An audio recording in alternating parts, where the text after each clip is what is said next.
This channel does not promote any violent, harmful, or illegal activities. All content provided by this channel is meant for an educational purpose only.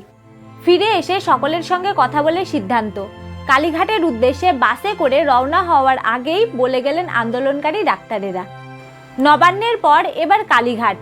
মুখ্যমন্ত্রীর সঙ্গে junior ডাক্তারদের বৈঠক বারবার ভেস্তে গিয়েছে। সোমবার আবার জুনিয়র ডাক্তারদের ইমেল করে কালীঘাটের বৈঠকে ডাকা হলো। এবার কি সফল হবে বৈঠক? একটা কথা কিছুতেই বুঝতে পারছি না যে এত বড় একটা ঘটনা কলকাতার বুকে ঘটে গেল। রাজ্য প্রশাসনের মাথা মাননীয় দিদি তিনি কি কিছুই বুঝতে পারছেন না? তিনি জুনিয়র ডাক্তারদের সঙ্গে বৈঠকে বসতে রাজি হলেন, তাও আবার 1 মাস পেরিয়ে যাওয়ার পর। সেই বৈঠকেও দিদির আবার অনেক শর্ত। এই বৈঠক হবে ঠিকই, কিন্তু তার আবার লাইভ স্ট্রিমিং করা যাবে না, 15 জনের বেশি যাওয়া যাবে না। কিন্তু কেন?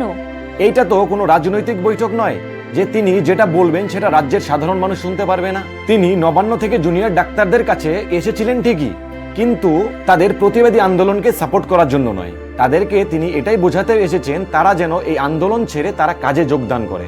তার মানে এটাই দাঁড়াচ্ছে যে যদি এই আন্দোলন এই ডাক্তাররা না করে যদি কোনো সাধারণ মানুষ করত, তাহলে তিনি এখানে পাই রাখতেন না। একটা কথা খুব আজ মনে পড়ছে, সিপিএমরা যখন ক্ষমতায় ছিল এবং তিনি যখন বিরোধী দলের দলনেত্রী ছিলেন, টাটা গোষ্ঠীরা তখন সিঙ্গুরে ন্যানো কার তৈরির কারখানা করতে চেয়েছিলেন। তখন তিনি বিরোধিতা করে কৃষকদের নিয়ে আন্দোলন করে সেই কোম্পানিকে বাংলার থেকে ফিরে যেতে বাধ্য করেছিলেন। বামেরা যখন ক্ষমতায় ছিল, উত্তরবঙ্গের আলিপুরদুয়ারে কে বা কারা কোনো একটি কারণে বাড়ি জ্বালিয়ে দিয়েছিল। তখন এই দিদিই কিন্তু কলকাতার থেকে ছুটে এসেছিলেন সেই স্থানে, এবং তিনি সিপিএম সরকার অর্থাৎ শাসক দলের বিরুদ্ধে আন্দোলন করেছিলেন এবং তিনি দোষীদের সাজা পাইয়ে দেওয়ার ব্যবস্থা করে দিয়েছিলেন।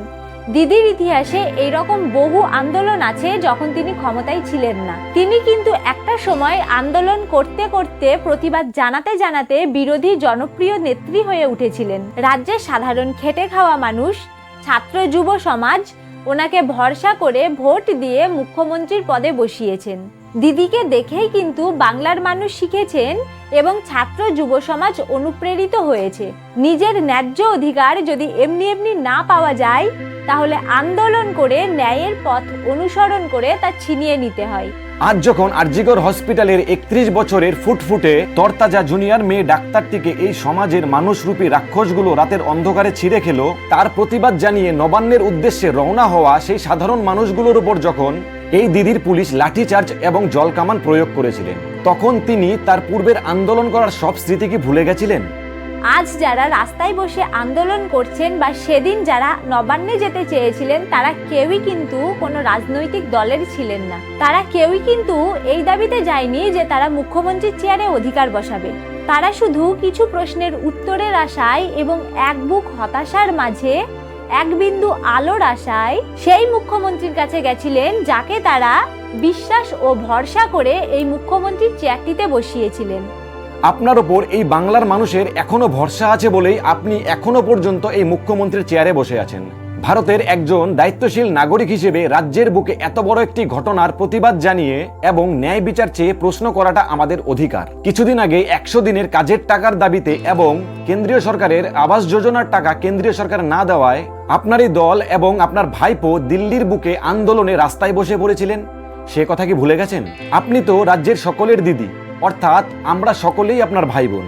তাহলে আপনার ঘরের এই বোনের মৃত্যুতে আপনার কান্নার আওয়াজ কিন্তু দেশ তথা এই রাজ্যের মানুষ শুনতে পারছে না। আপনার রাজ্যে অর্থাৎ আপনার নিজ গৃহে এত বড় একটি ঘটনা ঘটে গেল, আপনার সেই প্রতিবাদী আন্দোলন আজ কোথায় গেল?